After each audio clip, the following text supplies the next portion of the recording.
व्हॉट्सअपद्वारे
दुःख आले तरी खोर पडू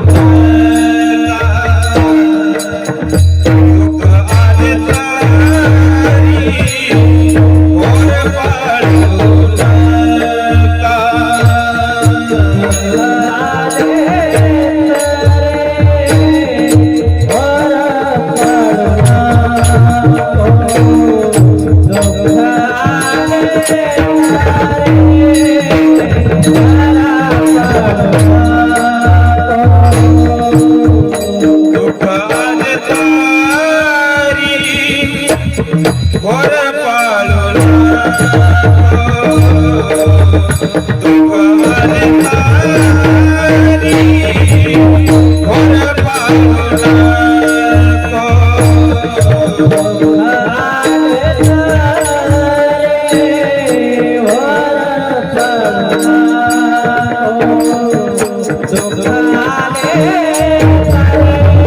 Oh,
Bye.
चारी वस्तू तिसरे नमन चौदा नियासी अठाई भक्तासी प्रणिपात दुःख आले तरी होरपळू नको सुखे जाऊ नको हुरळूनी सन्मानाने नको हो उल्हासित निंदे विचलित हो नको शत्रू मित्र दोन्ही समान असावे मोहित नसावे किंचितही सन्मानाने नको हो उल्हासित निंदे विचलित हो नको मना म्हणे करा संयमाचे तप त्यात कृष्ण जपा सावाचे सन्मानाने नको हो उल्हासित निंदे विचलित हो नको गोपाला गोपाला देवकी नंदन गोपाला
अखंड हरिनाम सप्ताह या सप्ताहाचा आजचा 6वा दिवस आणि 6व्या दिवसाचं हे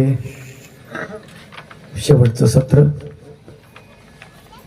कीर्तन रूपी सेवेसाठी निवडलेला अभंग जो आहे महानुभाव पंथातील संत मनानंद यांचा अभंग आहे. अभंगातील प्रतिपाद्य विषय अत्यंत साधा सोपा आणि सरळ असा आहे. सांप्रदायिक नियमाप्रमाणे 6व्या दिवशी कुणी मागणी पर अभंग घेतो, कुणी गीता तत्वज्ञानावरती बोलतात, तर कुणी आत्मज्ञानावरती विवेचन करतं. असा प्रघात आहे. या ठिकाणी जो 4 चरणाचा अभंग निवडलेला आहे संत मनानंद यांचा अभंग आहे आणि अभंगातील प्रतिपाद्य विषय अत्यंत साधा सोपा आणि सरळ असा आहे. माणसाने जीवनामध्ये काय करावं आणि काय करू नये या 2 गोष्टी शिकवलेल्या आहेत या अभंगाच्या माध्यमातून, 4 चरणाच्या माध्यमातून. संत मनानंद अभंगाच्या प्रथम चरणात जे वर्णन करतात त्याचा भावार्थ आपण बघूया अभंगाचा एकदा. की हे माणसा, तुला तुझ्या जीवनामध्ये जीवन जगत असताना अनेक प्रकारचे सुख तुला मिळतील, दुःख तुला मिळतील, सन्मान मिळतील, तुला दुःख येतील, सुख येतील.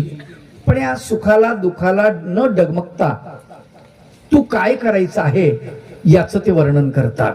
दुःख आले तरी होरपळू नको. येऊ दे दुःख जीवनामध्ये, काही अडचण नाही, तू होरपळून जाऊ नकोस, खंबीरपणे उभा राहा. कारण दुःखच माणसाचं जीवन घडवत असतं आणि दुःख माणसाला माणसामध्ये यशस्वी बनवतं. आलं का लक्षात? मग दुःख आले तरी होरपळू नको, सुखे जाऊ नको हुरळून. आणि त्याच्यात जर तुला सुख आलं तर मग तू हुरळून जाऊ नको. मला सुख आलं, आनंदामध्ये मस्तीमध्ये लोकाला पायदळी तुडवू नकोस. भल्या माणसा, सुखे जाऊ नको हुरळून, सन्मानाने नको हो उल्हासित. निंदे विचलित हो नको. सन्मानानं उल्हासित होऊ नकोस. कुणी जर तुझ्या गळ्यामध्ये हार टाकला तर तो हार म्हणजे फार मोठी गोष्ट नाही. हार खरं पाहिलं तर तुला हारायला शिकवते. त्याचं नावच हार आहे. आलं का लक्षात? हारण्यास तयार आहे मी. परमार्थामध्ये जो माणूस हारण्यास तयार आहे तो जिंकत असतो. लक्षात ठेवा. संत तुकाराम बाबा म्हणतात, पायीची वाहन पायी बरी. एवढं कमी पण घेतात याचा अर्थ मी लहान आहे असं म्हणतात. हरतात ते. हरलं पाहिजे म्हणून सन्मानानं उल्हासित होऊ नकोस. निंदे विचलित होऊ नको. आणि कुणी जर निंदा केली तुझी तर त्याच्याने विचलित होऊ नकोस. सन्मान आणि निंदा शब्दच आहेत. हा शब्दाचा साठा आहे. आलटापलट केली अक्षरांची की तीच स्तुती होते आणि तीच निंदा होते. त्याच्यामुळे सन्मानाने नको हो उल्हासित, निंदे विचलित होऊ नको. शत्रू मित्र दोन्ही समान असावे. जगत असताना तुम्हाला समाजामध्ये जर अध्यात्म तुम्हाला इथे प्रपंचात आचरायचंय तर आलं का लक्षात? शत्रू मित्र दोन्ही समान असावे, मोहित नसावे किंचितही. शत्रू आणि मित्र दोन्ही तुला समान असले पाहिजे. आलं का लक्षात? म्हणाले तुझा कोणी शत्रू नाही, तुझा कोणी मित्र नाही. दोन्ही समान असले पाहिजे. त्यांच्या प्रती तुझी वागणूक समान असली पाहिजे. मोहित नसावे किंचितही. कुठल्याही गोष्टीने किंचित सुद्धा मोहित होऊ नकोस. भल्या माणसा, जीवनातला मोह सोडून दे. मोहामुळे सगळं आपलं वाटोळं होत आहे. आणि म्हणून संत सांगतात की मोहित नसावे किंचितही. सन्मानाने नको हो उल्हासित, निंदे विचलित होऊ नको. शेवटी सांगतात की मग जगायचं कसं? मना मने करा संयमाचे तप. संयमाचा तप करा. संयम. माणसाच्या जीवनामध्ये संयम असला पाहिजे. अंतःकरणामध्ये प्रत्येक गोष्टीला संयम असला पाहिजे, धीर असला पाहिजे. मना मने करा संयमाचे तप, त्यात कृष्ण जप असावाची. आणि त्यात अधिक कृष्णाचा जप असला पाहिजे, भगवंताच्या नामाचा जप असला पाहिजे, अखंड नामस्मरण असलं पाहिजे. एक तर संयमाचा तप आणि नामाचा जप दोन्ही एकत्रित केले त्याचा उद्धार झाल्याशिवाय राहणार नाही. आलं का लक्षात? मना मने करा संयमाचे तप, त्यात कृष्ण जप असावाचे. हा झाला अभंगाचा भावार्थ. एकदा भजन करूया आणि अभंग सोडवायला सुरुवात करू.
अभंगाच्या प्रथम चरणात संत जे वर्णन करताय ते वर्णन अत्यंत महत्वाचं आहे. लक्षात ठेवा. दुःख आले तरी होर पळू नको, सुखे जाऊ नको हुरळून. दुःख माणसाच्या जीवनामध्ये पावला पावलावर दुःख आहे. आलं का लक्षात? संत तुकाराम बाबा वर्णन करतात, सुख पाहता जवा पाडे,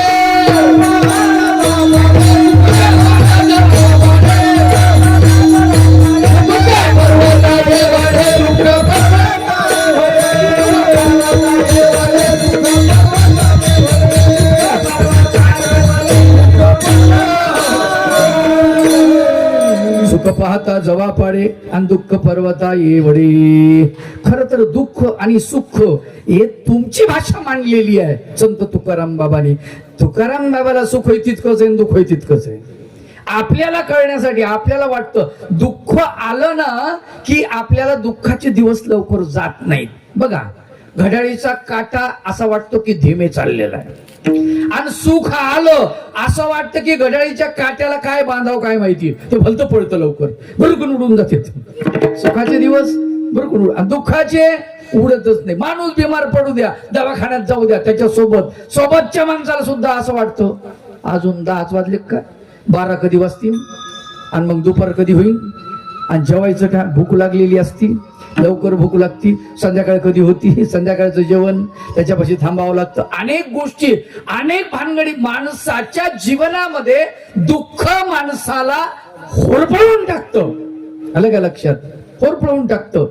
पण दुःखामध्ये माणसाचं जीवन जे आहे बनत असतं मायबाप हो, लक्षात ठेवा, बनत असतं. उदाहरण तुम्हाला सांगतो म्हणजे लक्षात येईल. उदाहरण सांगतो. उदाहरण सांगितलं की पटकन. दागिने बनवले, काय दागिने, नथ किती चांगली दिसती, अंगठी, बांगड्या, एकदाणी, नाही का, गळ्यातले तुम्ही म्हणसान ब्रेसलेट, माणसाच्या गळ्यातले सांगतो ना, एका बायांच्याच सांगतात बा तुम्ही महाराज लोक, असं काही नाही. सगळीकडे सगळेच दागिने जे बनवले जातात, दागिने बनवत असताना सोन्याला पाणी व्हावं लागतं. काय काय व्हावं लागतं? पाणी. पाण्याशिवाय त्याचे दागिने बनत नाहीत. कसं पाणी व्हावं लागतं? तापावं लागतं. कशामध्ये? अग्नीमध्ये. लक्षात घ्या. आता शेतकरी माणसं तुम्हाला माहिती आहे, नांगर, वखर, खुरप, इळा, पावशी, कुऱ्हाड, नाही का, हे सगळ्या वस्तू ज्या आहेत ह्या बनवत असताना ते खूप काम करतात. त्या वस्तू धारदार बनतात, त्यांना अनेक प्रकारचं काम होतं. पण ते काम होण्याच्या अगोदर ती वस्तू बनते. आलं का लक्षात? बनत असताना तिला प्रचंड त्रास सहन करावा लागतो त्या वस्तूला. तसंच माणसाचं जीवन आहे. आलं का लक्षात? तसंच जीवन आहे. माणसाला जीवनामध्ये तपल्याशिवाय, काय म्हणतो मी, लक्षात ठेवा, तपल्याशिवाय, तप त्यालाच म्हणलेलं आहे की तपावं लागतं. तपावं लागतं म्हणजे उन्हात बसावं लागतं, इस्त्यावर बसावं लागतं असा अर्थ नाही. तप. आलं का लक्षात? हे तप असं आहे. दुःख किती येऊ द्या, किती. आता पांडवाच्या जीवनामध्ये किती दुःख आलेलं आहे विचार करा. बरोबर आहे? प्रत्यक्षात भगवंत पाठीराखा आहे. गोपालकृष्ण भगवंत आहे की नाही? संत वर्णन करतात, पहा दैवाची गत कशी न्यारी, आणि पाठिया सोनिया देव पांडव भिकारी. पांडव भिकारी आहेत, भगवंत पाठीमागे आहेत. तरी सुद्धा आलं का लक्षात? पांडव पाठीमागे आहेत.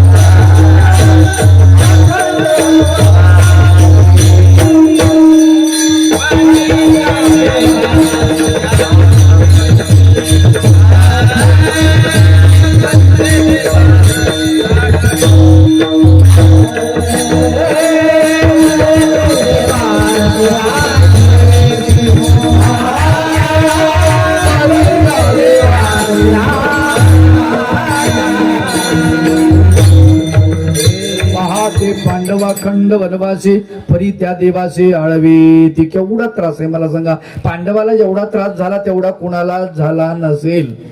लक्षात? आपण असं म्हणतो देवाचं काय खरंय बा, नाही बोलता बोलता म्हणतो आपण असं, देवाचं काय. बघा पांडवाला केवढा त्रास आहे. दुर्योधन मजेमध्ये. अरे येडे, हा दुर्योधन मजेमध्ये आहे दिसतं आपल्याला, फक्त काय दिसतं. दिसण्यामध्ये आणि असण्यामध्ये लई फरक आहे. काय मराठीत एक म्हण आहे, दिसतं तसं नसतं म्हणून जग फसतं. बरोबर आहे की नाही? जसं दिसतं तसं नसतं आणि म्हणून जग फसतं. गोरी गोमती मुलगी बघितली, काय एकदम चांगली सुंदर, एकानं चांगली पाहिली. बरं आजकाल कसं आहे, ओळख कशावर व्हायली? फेसबुक, व्हॉट्सअप, इंस्टाग्राम, नाही का, याच्यावर. मग आता याच्यावर ओळख झाली, मुलानं पसंत केली मुलगी, लग्न लागलं. मग आता लग्न लागल्यानंतर त्यानं मुलगी आणली घरी, म्हणजे नांदायला आली. आता संध्याकाळ झालेली होती, रात्र. तिकून येताना ती काय तशी आली का? लग्नाच्या अगोदरच मेकअप. बरोबर आहे ना?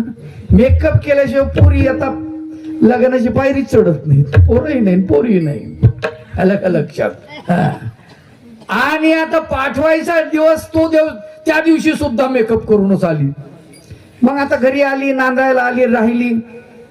स्वागरात्रीचा दिवस, दुसरा दिवस उजडलं, हे झोपलेलं. ती उठली, घरी आतमध्ये स्वयंपाकघरात गेली, चहा आणला, याला प्यायला म्हणले उठा धनी चहा घ्या. ते उठलं, डोळे चोळत बघते समोर तर डालं. कोण आहे? दचकलं ते. म्हणे धनी मी तुमची ही. मला वाटलं म्हणे ती काल आणलेली वेगळी. अहो म्हणे तीच आहे मी. थोड्या वेळा आंघोळ करून येते, मेकअप करून, मग तशीच दिसन म्हणे तुम्हाला. गोपाल हा गोपाल,